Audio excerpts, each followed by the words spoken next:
Hi, it is iYikKam time again. So many of our Wing Chun Kin friends messaging me, asking me why do I choose the education's directions where no one have done this before. And I like to share with you why or the reason why I choose this directions, especially in the West. So let's begin with the Chinese martial arts. At the creations of the Chinese martial arts, it was meant for using martial arts to help the society to resolve issue and to have a good living. Okay, so to resolve issue peacefully and have a good living. However, if you look at the history, most, I'll say 90% are abusing martial arts. Martial art has become a tool of violence, bullying, and competitions, and actually create a lot of problem. And you can ask me, well, is there any facts on this? What I can tell you is this. A grandmaster who really know Chinese culture, Buddhism, and Taoism, who is a martial artist also, who is very advanced internal art or Qigong grandmaster, who have just passed away years ago, which is his name is Nan Huaijing. He studied martial arts, but then he quit and dedicate himself to Zen and other stuff, and so he no longer want to go in the martial art directions. His reason is also that what good is all this martial arts if it get into the hand of the people who have no responsibility or in a good conduct, is going to create more damaging. Read his writing and teaching, you can see that. So what I'm saying is not something which is out of the blue, okay? And if you see that martial arts, when it go to, say, get to the 1700 and 1800 in China, it actually become a tools of the anti-Qing groups, okay? So every group has its own martial art. So what is it for? Well, for fighting, right? And just for the purpose of fighting. It is no longer the martial art of the idea of self-defense and strengthen one's own body or health. That is what is in the history. Okay, so it's fighting from 1700 to 1850s, and as the Wing Chuner knows that in the Red Boat Uprising and so forth, end up 20 million lives and so forth. And then it get to early 1900, late 1800, early 1900, where the boxer librarians, and then all kinds of promotions of such thing as internal art or romancing the ancients, which is actually a lot of things are baseless if we check in it today. Okay. And then it get to the 70s today, where in the movies people promote violence, actually, really violence, instead of the original ideas of the martial arts. But who can beat who is the best fighter, all kind of stuff. So you see, a lot of things has been distorted. Even in the one of the TV program in mainland China, one of the program is saying that most Chinese martial arts, 70% is stories, only 30% is facts, and most of the creator of the martial art never can be tracked down, but story and legends. So that's what we are facing. And today you look at Wing Chun, just to be serious, a lot of the Wing Chun ancestor are based on the Hong Kong movie, like created by Hong Gambo, those people. Like the reason Donnie Yen fighting the Mike Tyson. Seriously, it is a movie, and it is just totally even violating the law of momentum. Okay. So with all this thing going on, it's going to get worse, because right now people always saying that, oh, this is just a movie, okay, not take it serious. But when one try to promote it, then one will try to promote as the movie is real in the real life. Okay, say for example, if somebody gonna make a movie about Hendrik Santo, okay, then probably when somebody talk about Hendrik Santo, they will talk about the Hendrik Santo in the movie. It's not a real one.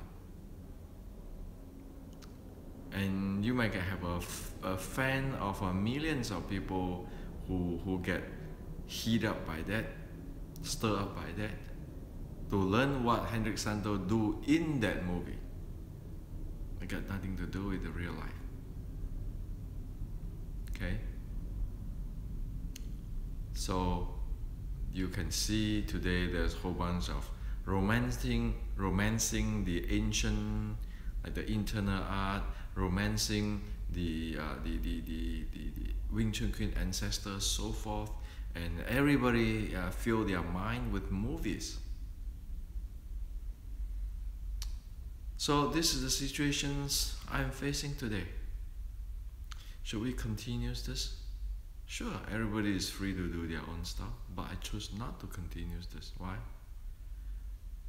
Because in the present or in the next generations or future generations, if there's somebody want to really study Chinese martial arts or Wing Chun, I want to leave something tangible for them. Okay? Is this for everybody? No. Okay. So that's one thing. The second thing is this. A lot of romancing the ancients, say, oh, such and such grandmaster doing this, such and such grandmaster doing this, or you got to study Mei Zhuang to be the top of the Wing Chun, or so forth, or White Crane, or so forth. Seriously, in the Chinese, that is a saying, say, 功夫不到家, meaning that when one's 功夫is not there, one can say a whole bunch of stuff, but it really doesn't make sense. For example, in internal art today, everybody would say, oh, one need to do 站桩, one need to be soft, the body, and a whole bunch of ideas.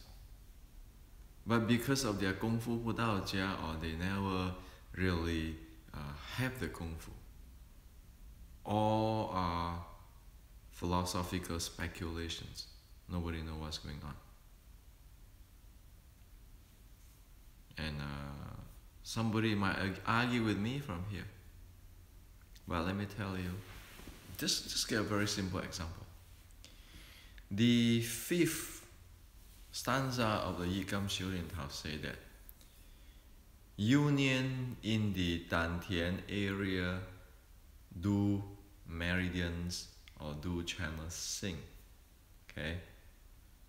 So the idea is that it said that the pre-birth chi and the post-birth chi union in the lower abs, the do meridians, or the spine area, the energy flow smoothly and sing. Okay, so what is that sing mean? Okay, then people say, well, it is and long, pull out your spine, so forth, so forth. Is that the facts? No. Anybody who have the Kung Fu developed will tell you it is as simple as one need to know how to sit. Okay, sit like sitting. That's what the sing is about. 降. So they say 会合丹田督脉降. Okay, union in the Dantian area, do channel or do meridians. Sing, the 降 is actually sit. Okay, sit. Without knowing how to sit, as in my previous YouTube on hips handling, forget about the qi sing to dantian, the lower abs breathing, the force flow. Forget about it. Why? Because without sit, those things won't happen. Okay. So today, if you look at everybody, be it in internat or in Wing Chun and so forth, when people stand in 站桩 or say iYikKam, okay, they stand or they sit? They stand. They never sit. And because they stand, that's why their curvature can see that their butt pop out. The butt pop out outside. Okay, and the movement can curve inside. As what I show in the curvature, the spine curvature YouTube. The key point is one need to be able to sit. Okay. So it is even more ridiculous today that when people promote about 站桩, saying that they have to have the top dantian, the middle dantian, lower dantian align, and have this point align. They have to do this. But none ever talk about this sitting. Okay. So how is that supposed to work? Because if you don't sit, you violate all the biomechanics. How is your breathing, your chi flow, and your force flow going to flow? You can't. Okay? So because of this, I chose the education path. Otherwise, it's everybody say, oh, this is your interpretation, my interpretations. You need to learn 峨眉十二桩 to do this, and you need to learn White Crane Fujian to do this. You believe that? I don't. If you don't even know the very basics of human and what the ancient Chinese teach, what is the point to talk about other things? So look at those who say they need to learn 峨眉蛇庄 to do this or white crane to do this. Are they sit or not? If they not sit, that means they don't know anything about the iYikKam Shurium Tao. They cannot do it. So are you going to believe on somebody who just talk and speculate? Oh, such grandmaster do this, such grandmaster do this, you need to 站桩 this way. That's the reason why I go for the education. I cut off every relationship with everybody. I walk alone. Why? If we don't set this straight, are we going to kidding everybody? That's the reason why the Western scientific or the Western scientists do not believe in all this Chinese stuff, because it is not real in the first place. Whatever people talk is just their speculations. They don't even know what it is. So how you expect the Western scientists to believe this thing? It cannot be proved. Okay? The third thing is about qi. Qi actually have 4 types. The first type of the qi is actually in the writing of the qi, like the ancient writing of no fire. Okay, so that is the life force. Okay, that life force can be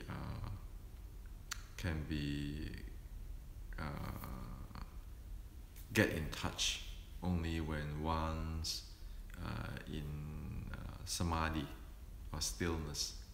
Okay, so there's advanced stuff when one can settle down their mind and so forth. Okay, as samadhi.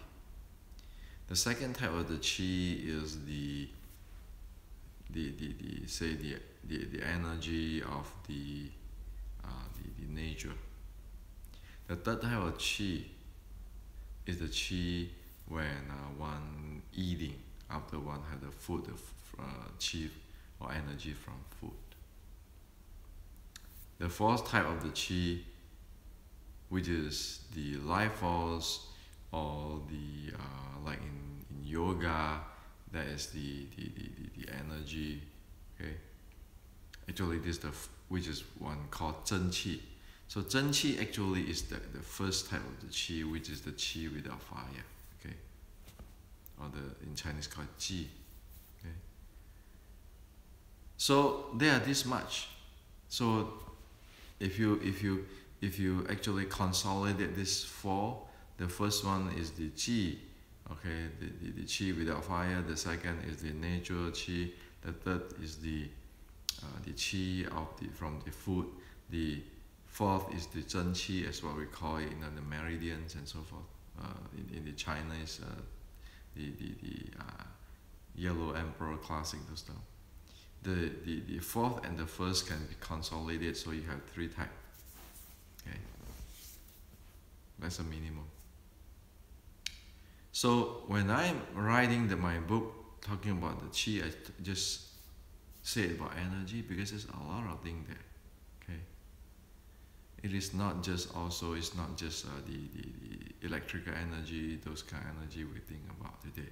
There's a lot of things we don't know, which is happen in our human body, but it can be attained. The people who develop those kind of stuff. Okay.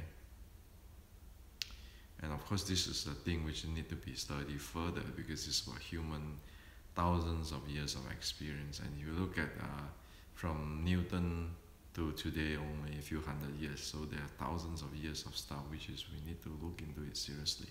Okay, until we've proven we better not to discard it or to promote it. Okay. So again, this is why I like to make it this an educational. No. Okay. The next thing is about breathing. Breathing. If anybody who have taking the class of the basic ancient Wing Chun Kuen art and science, one know that there are four states of breathing. So is it all? No. There are deeper things than that. Even further, deeper, advanced stuff. And if you check Chinese history, okay, the Chinese actually evolved with the Buddhism's teaching, specifically the Anapanasati. So what's Anapanasati practice? It's actually breathe in, breathe out, and the rest of the breathing. So what does it mean? When human breathe in and breathe out, it's not just breathe in and breathe out. That is durations of neither breathe in or breathe out. Okay? So that part is called Xi. Okay? Or later on the Chinese call it Tai Xi or embryo breathing. It's no longer use this in and out. This inhale, exhale. Okay? The Chinese, after the Tang Dynasty and so forth, they adapt to that. Before that, they don't have it. And all this Dantian and all this, a lot of theory is actually after Tang Dynasty. So it's not something ultimate. And there's a lot of things it's not facts also. Whatever you read today. Okay? However, if you look at the Huangdi Neijing or the Yellow Emperor Classic and you compare with the yoga practice in India, you can see the common denominator. Those are real stuff. Other stuff, which is people we talk about the Dantian and so forth, so forth. A lot of things are not real, just theory, somebody's speculation. If you take that as real, you're in trouble. Okay. So let's talk about this three phase: the inhale, the exhale, and the neither inhale, neither exhale. In order to enter samadhi, one need to get to the neither inhale, exhale. See, I didn't tell you that in the class or in the book I'm writing. Why? It's advanced stuff. Okay, if we cannot even handle the usual normal one within the 13th state, forget about the top one. Okay, and in fact, in this breathing practice like Anapanasati, there are three states. Very beginning three states. First is aware of the inhale, exhale. The second thing is aware of how deep one's breathing is. The third is aware of the full body breathing. And aware of the full body breathing is actually aware of your channel, qi flowing, and the chakra systems. It's common denominator there. The Mei Shezhuang system has the sun and the body synchronized, the sun and the breathing synchronized, the sun in the qi synchronized, the sun in the qi or the mind synchronized or energy synchronized actually is equivalent to the Anapanasati's the full body breathing where one aware of the meridians and the chakras. Okay? A lot of things like that. So this is another reason I make it an education's platform. Is this why I'm talking to you, my invention? No.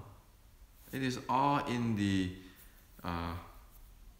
serious researcher or real true Qigong masters or internal art or enlightenment master in the past. They teach that. Read some Nan Huai Jing's books. He tells you that too. Okay? That's why I don't buy in all this religion stuff where, oh yeah, Zen this, Zen that, or Qi this, Qi that. That's why I go to the Grandmaster. I check whatever it is, and I read in the ancient scriptures, and I read different things to have the multi-point data to look at what the heck happened in this common denominator. Okay? And I hope that in the future generations, people proceed in this and be able to help humankind with even further understanding, further development. Okay? So there's a lot of depth inside this stuff. And usually, I really see a lot of people after study something what I'm teaching, and they say, well, I have it too before. And it's just only yesterday I said to somebody, I said, great, look at their YouTube. Did they sit or not? If they don't even sit, how do they know what I'm talking about? Okay? So again, what I'm studying here is not about me. It's not about who is the best fighter. It's not about who can beat who, or who is the grandmaster, who is the most authentic. It is about, there's a serious issue here. The Chinese,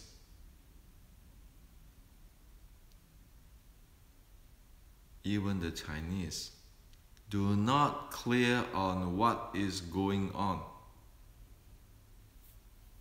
in the mass. So meaning the majority of the Chinese who teaching this stuff have no idea what's going on and speculate their own, which is not be able to cash in the bank. And you want to read from people like Ma Li Tang, Zhou Quanchuan, Nan Huai Jing, Xu Yun, like the Chinese, the monk in the Taiwan, Guangqing Lao Hesang, who really practice, who really develop the ability. Otherwise, can you believe in the movies made in Hong Kong, where they don't even know what the heck's going on? Okay. Look at how Donald Yen fight the Mike Tyson calligraphy. In reality, you can't stand a few seconds. Okay, it practically opened up to get beat up. Okay, and here I'm talking about momentum. Not that I'm the best fighter, but you look at the thing and you say, hey, this is not supposed to be like that. But most people who have no idea say, wow, that's great. I want to be like that too. And then are we going to lead 4 million people into that? It is about responsibility, right? So this is what I like to share with you today, okay? In my view, everybody are free to do whatever they like. But for me, I choose this path because I think Chinese martial arts have a lot to offer to human race for a better living and peace. Okay? but we need to be sure we take the real deal and investigate and even research and further develop it instead of take any type of romancing ancient and movies as real. Not to mention, as what I told you today, share you today in this YouTube, that there are many things which is pointed to the ancient Chinese internal art is not a complete deal yet, like the Dantian, so forth, which I have mentioned. Okay, so now in the ancient, it is not an ultimate or perfect thing. It is also still a evolution, progressing science and technology. That's what really it is. This for you today.